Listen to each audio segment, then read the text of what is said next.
Non mais c'est n'importe quoi. Je pars en vacances et je reviens, j'achète ça quoi. C'est la faute de mon pote Clem. Hein. Voilà, on a cherché tous les deux ce qui pourrait me convenir en barre de son parce que j'ai juste deux grosses enceintes des années 70. Mon Dieu, ce bruit que je viens de faire.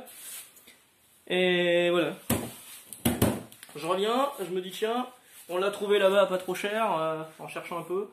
Oh, cette coiffure. Il m'est revenu à 250 balles et encore j'avais plein de cartes Illy cadeaux à droite à gauche donc. Allez vas-y, m'a coûté que dalle, j'ai changé, je vais refiler mes anciennes enceintes à un pote. Et puis je me suis acheté ça, le son, d'où Jésus. Le subwoofer je le voyais pas si grand, enfin l'enceinte frontale, je la voyais pas si grande. Mais il y a un effet surround virtuel machin. Il y a encore des questions que je me pose. Je vous ai pas dit bonjour. Putain, le mal poli. Bonjour. J'espère que vous allez bien. Bah moi ça va, du coup vous avez vu, je rentre de vacances. Donc il y a des questions que je me pose. C'est ça en fait.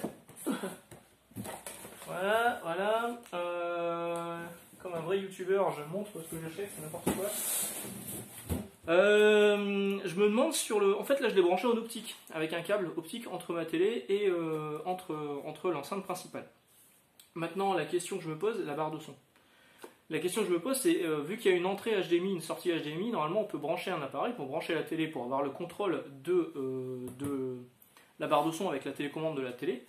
Mais je me demande si mes consoles étant branchées sur la télé, est-ce que ça va faire sortir le son quand même, ou est-ce qu'il va falloir que je triche? Là en optique ça marche. Mais j'ai juste une télécommande en plus. Du coup, ma question c'est est-ce que je pourrais utiliser le HDMI ARC qui est intégré dedans pour contrôler le son de tout ce qui rentre dans la télé, sans passer par directement la barre de son, parce qu'il y a une entrée HDMI, donc on peut brancher un appareil externe sur la barre de son pour que le son puisse repasser par la télé, enfin bref, c'est compliqué, puis qu'on puisse contrôler avec la télécommande. Moi, ma question c'est tous mes appareils qui sont branchés sur la télé, est-ce qu'en utilisant le HDMI directement dessus, est-ce que le son sort sur la barre de son? Est-ce que ça fonctionne? Je ne sais pas, j'ai encore des tests à faire tout à l'heure. Pour l'instant on est branché en optique et pour l'instant j'en suis plutôt satisfait.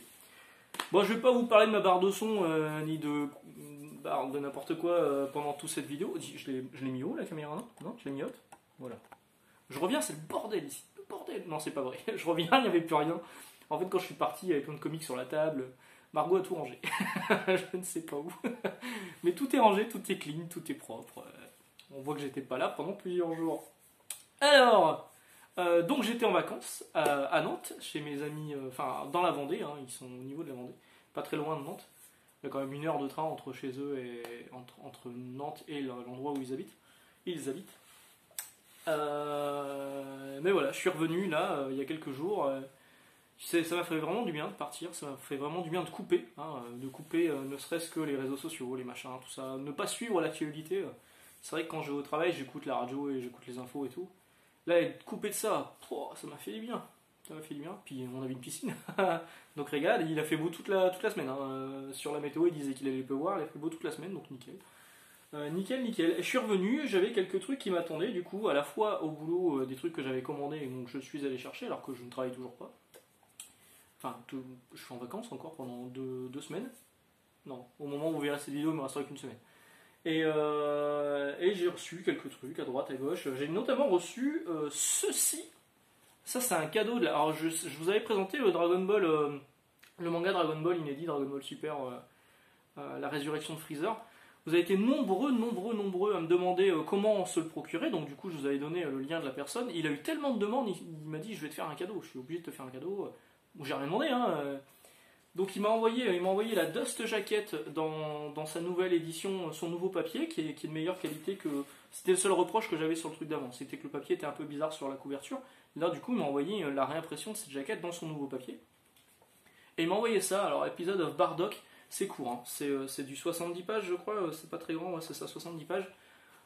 Mais c'est un truc officiel parce que c'est un scénario original de Akira Toriyama. Alors moi quand je l'ai vu, je me suis dit ouais bah c'est juste plus ou moins novélisation, enfin l'adaptation de l'OAV sur Bardock, le père de Goku, quand sa planète a explosé, mais en fait pas du tout. C'est vraiment ce qui se passe après l'explosion, après l'OAV, je sais plus si c'est un OAV ou un film du coup, enfin ce qui se passe après l'explosion de la planète Vegeta, on voit ce qui est arrivé à Bardock et franchement c'est cool. C'est un truc original, c'est un truc qui n'est pas édité en français, alors ça se comprend, c'est très court, c'est encore une fois très bien fait au niveau de l'édition, et bah c'est top. Je suis super content. Alors un grand merci à lui parce que je m'attendais pas à un truc aussi cool et vraiment ça me fait hyper plaisir et ça me touche. Et voilà, nickel. Je suis ravi, ravi, ravi. Et pareil, si vous voulez vous le procurer, ben, contactez-moi ou vous avez peut-être encore son contact. Je sais qu'il a plusieurs autres récits qui sont certains non officiels, mais là ça c'est de l'officiel vu que c'est scénarisé par Akira Toriyama. Et au dessin, c'est Nao Oishi. Alors, les fans de Dragon Ball connaissent peut-être parce que Nao Oishi, c'est la personne qui dessine. Je vais vous faire voir quelques pages. Qui dessine Dragon Ball SD. Donc, je vais y arriver, la réinterprétation, ce sera plus simple à dire que la réinterprétation, hein, du coup, de Dragon Ball, le début, mais en version SD, en version petit kawaii, en enlevant les seins de Bulma, en enlevant la violence, le sang partout, etc. Donc au niveau du trait, ben, ça reste hyper fidèle à du Toriyama, quoi. C'est plutôt sympa. Voilà. Donc pareil, si vous le voulez, ben, contactez-moi, et puis je vous donnerai le contact de la personne qui me l'a envoyé, et que je remercie encore une fois grandement, parce que c'était vraiment, c'est vraiment un cadeau cool. Alors, pendant mes vacances à Nantes, du côté de Nantes, j'ai quand même eu une grosse matinée où j'avais beaucoup de temps à perdre, donc je me suis promené sur Nantes. J'en ai profité pour refaire quelques librairies d'occasion où j'ai trouvé. Alors, franchement, c'est nul, hein, ne l'achetez pas, c'est juste parce que c'est écrit Onslaught et qu'il y a l'omnibus Onslaught qui arrive bientôt, et du coup, c'est plus ou moins une suite d'Onslaught. Alors, plus, moins que plus, hein, du coup, compliqué. J'ai payé 2,50 €, je l'ai trouvé chez un bouquiniste. Voilà. J'ai l'impression de faire des Mister No. Vous connaissez Mister No? Si vous ne connaissez pas sa chaîne, allez voir, c'est rigolo. Il fait Occasion Saisie où il montre les comics qu'il a achetés d'occasion. Et j'aime bien, ça me rappelle les vieux comics que j'achetais avant. Ouais. Ça me fait marrer en fait, de le voir qu'il découvre des trucs que moi j'ai lu il y a 10-20 ans et tout. Donc c'est marrant en fait de voir ça. Puis de voir la cote en fait, parce qu'on voit à quel prix il les achète. Donc si vous ne connaissez pas la chaîne de Mister No, allez voir, c'est plutôt sympa. Donc voilà, un Avengers Extra qui date de quoi? De 2014, juillet 2014, qui a été vendu 5,70 €, que j'ai eu pour 2,50 €. Voilà, plus sérieusement, je suis passé dans le comic shop de Nantes le plus réputé, je pense que c'est le seul vrai comic shop de Nantes, parce qu'il y a des boutiques de BD, mais là c'est un vrai comic shop, qui s'appelle Un plein rêve, qui est alors c'est assez petit, mais alors il y en a partout. Il y a partout, il y a du TPB, il y a du hardcover, il y a de la VF, il y a de la VO. Il y a toutes les nouveautés qui arrivent toutes les semaines, aussi bien en VF qu'en VO évidemment. Il y a du goodies, il y a des toys, il y a plein de trucs vraiment cool, et j'en ai profité pour acheter Ant numéro 12 que je pense être le seul à avoir acheté en France. Quelqu'un m'a dit qu'il l'avait acheté aussi sur Paris. Bon, je demande des preuves, hein. parce que c'est un problème. En fait, je l'ai pris parce que c'est Eric Larsen, je l'ai pris parce que je suis un complétiste maladif, con. Parce que j'avais cette couverture extrêmement putassière de Ant numéro 2 chez Réflexion, dont Réflexion a sorti les 11 premiers chapitres de Ant, dessinés par Mario Gulli, le créateur de Ant le personnage, mais ça s'arrête au numéro 11. Ça s'arrête au numéro 11 parce que il y a eu un gros pro. Enfin, il était plus motivé, il s'est engueulé avec le scénariste qui avait signé les derniers épisodes. Du coup, ça n'avançait plus. Entre le 11 et le 12, il y a bien dû avoir, je vais pas dire des conneries, mais au moins 5 ans, je pense. Eric Larsen explique à la fin du bouquin pourquoi ça a été aussi long, et sans langue de bois. Il explique clairement, ouais, bah, j'attendais les planches de Mario Gulli, ça n'arrivait pas, parce que ça devait être relancé par Eric Larsen et Mario Gulli pendant des années. Au bout d'un moment, Eric Larsen, il a racheté complètement les droits de Ant, et puis bah, il s'est dit, allez, je vais relancer une série, mais avant de relancer une série, il faut quand même finir la précédente. Et ça, c'est très bien de sa part. Du coup, il a sorti un tome 12, un numéro 12 en VO, que j'ai acheté, parce que je ne sais pas si ça va être édité un jour par les éditions Réflexion en français. Ça serait logique, hein, qu'en fait, ils sortent un nouvel album avec le numéro 12 de la série précédente, et puis la relance au numéro 1 de la nouvelle série qui est annoncée là, voilà. Le numéro 1 qui va arriver bientôt, entièrement scénarisé et dessiné par Eric Larsen, comme ce numéro-là. Bon, c'est pas fou, hein, clairement... ça explique un truc, mais vraiment facilement. C'est vraiment histoire de boucler la boucle. Hop, on fait table rase et puis on racontera le reste par la suite. Mais bah, j'étais content de l'avoir. En plus, dedans, il y a Daredevil. Hein, What? Ah bah ouais, c'est Daredevil. Mais c'est pas le même Daredevil, du coup. Hein. C'est le dynamique Daredevil, la version d'Eric Larsen. Voilà, voilà. Donc j'avais acheté ça, voilà. Plutôt cool. Quand je suis revenu, je suis allé chercher pour mon frangin le Batman bimestriel numéro 10, qui est ici, toujours à 12,90 € avec du Batman par Tom King contre Bane, du Detective Comics par Tomasi et... On dit Tomasi ou Tomasi? Je pense qu'on dit Tomasi. Et Doug Mahnke. Et puis, pour compléter ce numéro, vous avez les 6 premiers chapitres, les 6 premiers épisodes, je crois d'ailleurs qu'il n'y en a eu que 6, de Suicide Squad Black Files, avec l'Escadron des Ombres. Bon, c'est pas fou. Je l'ai lu, c'est pas exceptionnel. Mais après, les épisodes de Tom King, tout ça, ils sont bons. Hein. Donc, pour ceux qui ne lisent que les versions kiosque de Batman bimestriel, vous avez là un bon numéro. Maintenant, la question, c'est est-ce que ça va vraiment continuer une fois que Tom King aura terminé son run? Parce que là, c'est incessamment sous peu, même d'ailleurs. J'ai pas vraiment vérifié, mais... Voilà, j'en ai aussi profité pour prendre le 4e tome de Empire. Donc Empire, vous savez que moi j'ai plutôt bien aimé, c'est pas non plus exceptionnel, mais c'est sympa. Ce dernier numéro a la particularité d'avoir un intérieur. Donc il y a Empire Avengers numéro 3, Empire 6, le dernier numéro d'Empire, Empire Aftermath, Avengers et Fallout Fantastic Four, donc des numéros spéciaux, et surtout Immortal She-Hulk, scénarisé par Ali Wing. Au dessin, c'est pas du tout Joe Bennett. Alors, Joe Bennett ne signe que cette couverture qui est absolument dégueulasse. Je sais pas ce qu'il a fait sur le coup. Je sais plus qui a dessiné ça. Ali Wing. John Davis Hunt. Voilà, je le connaissais pas. Donc, c'est curieux que ce soit là-dedans, que ce soit pas dans Immortal Hulk. Pour les complétistes comme moi, on pourrait gueuler en se disant attends, Immortal She-Hulk par Ali Wing, le scénariste de Immortal Hulk. Il y a quand même un lien, c'est dommage que ce soit pas dans les TPB, enfin dans les 100% Marvel, ça se trouve ça sortira quand même dans les 100% Marvel et vous aurez un double en ce moment-là, je ne sais pas, hein, je ne suis pas dans les secrets des dieux de chez Panini, mais là vous l'avez dedans parce qu'il y a plus ou moins un rapport avec Empire, il arrive un truc à She-Hulk et elle décide de parler avec Wolverine parce que Wolverine a été ressuscité, elle a été ressuscitée aussi à un moment, donc ils vont parler de leurs origines, de leur façon de s'acclimater avec ce nouveau statu quo en fait. Hein.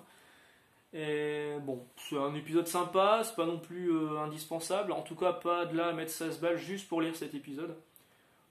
Mais c'est assez étonnant de le trouver dans ce numéro 4 d'Empire. Moi j'ai tout Empire en VO, enfin j'ai tout Empire, j'ai Empire et le prologue, j'avais pas acheté tous les tie-in et ce tie-in là il est pas dedans. Je sais même pas s'il est dans un TPB en rapport avec Empire ou s'il est encore peut-être seulement inédit en single. Bref, étant donné que j'étais au boulot, j'en ai profité pour emprunter le Fléau, je vais le lire. Je m'étais planté hein, la dernière fois, je vous ai dit le Fléau, quand je vous avais fait les plannings Panini, je vous ai dit ouais le Fléau c'est une vieille série, machin, tout ça. C'est pas du tout une vieille série, c'est la série la plus récente de Fabian Nicieza au scénario et Ron Garnet au dessin.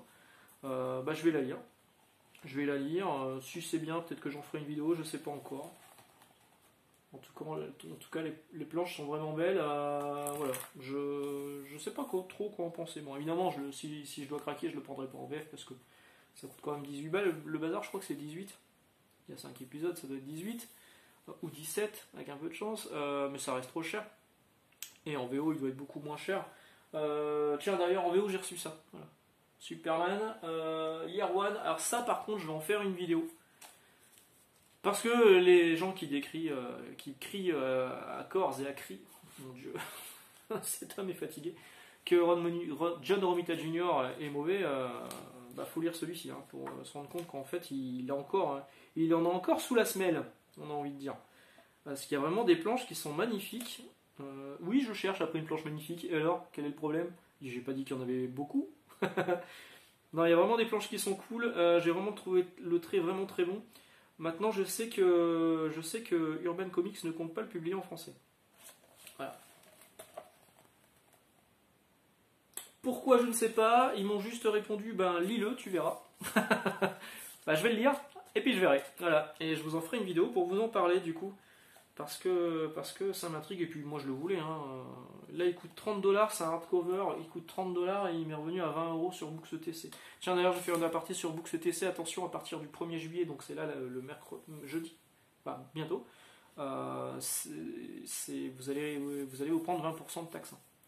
Parce qu'il y a une directive qui fait que maintenant, à chaque fois qu'un produit est acheté hors de l'Europe, et ces cons d'anglais sont hors de l'Europe, bah vous tapez à partir du 1er juillet systématiquement 20% de taxes. Ce qui moi me fait chier, parce que j'achète beaucoup de jeux en import sur PlayAsia, sur Ninin Game, etc. Bah, c'est terminé, il va falloir que je trouve une autre solution.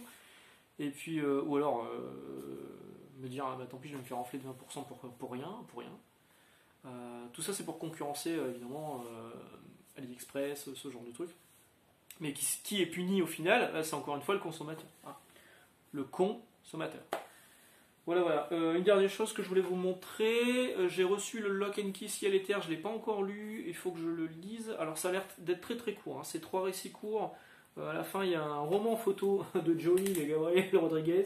Ok, c'est cool, ils sont en vacances. Bientôt, je vais faire un truc aussi, moi, pour mes vacances à Nantes. Je vais faire un bouquin spécial que je vendrai, que je proposerai à iComics. Mais voilà, alors le risque, d'après ce que j'ai compris, c'est que ces 3 récits se retrouveraient peut-être éventuellement dans un gros volume qui sortira à la fin de l'année. Bon, c'est pas encore confirmé vraiment, c'est pas encore sûr. Mais bon, c'est un récit, si vous êtes fan de Lock and Key, franchement 10,90€ quoi. C'est 10,90€. Moi j'adore Lock and Key, et donc du coup je suis ravi de pouvoir le lire, et je vous dirai ce que j'en ai pensé la prochaine fois. Ben voilà, c'est terminé pour moi. Ah oui, si, pardon. On a passé les 4000 abos. Alors je m'en suis pas rendu compte parce que j'étais parti. On a passé les 4000 abonnés. Alors évidemment, il faut que je fasse quelque chose. Évidemment, j'y ai pas réfléchi en avance. Donc on va faire comme d'habitude, on va faire une fac. Hein. Vous me laissez des questions, mais pas beaucoup. Faites 1-2 questions max par personne, s'il vous plaît, parce que sinon, de toute façon, il faut que je fasse une sélection après. Il y a des questions à laquelle on a déjà répondu, vu qu'à chaque fois que je passe un palier de 1000, 2000, 3000, on fait une fac, une FAQ. Sur la chaîne et sur ma vie globalement. Voilà. Et donc allez-y, balancez vos questions là dans les commentaires ici en dessous. J'y répondrai sans doute dimanche la semaine prochaine. On lancera un concours aussi. Je vous ferai gagner du comics comme d'habitude, sans doute Shanghai Red. Peut-être Aquaman numéro 1 par Geoff Johns. Faut que je réfléchisse aussi au niveau des questions, etc. Voilà, donc réfléchissez à vos questions. Je réfléchis à mes réponses et à mes questions pour le concours. On se revoit mardi pour ceux qui suivent l'actualité comics habituelle, et dimanche prochain pour les quelques-uns qui ne me regardent que le dimanche, et je sais qu'il y en a. Et voilà, une bonne journée, de bonne lecture, à très bientôt, ciao.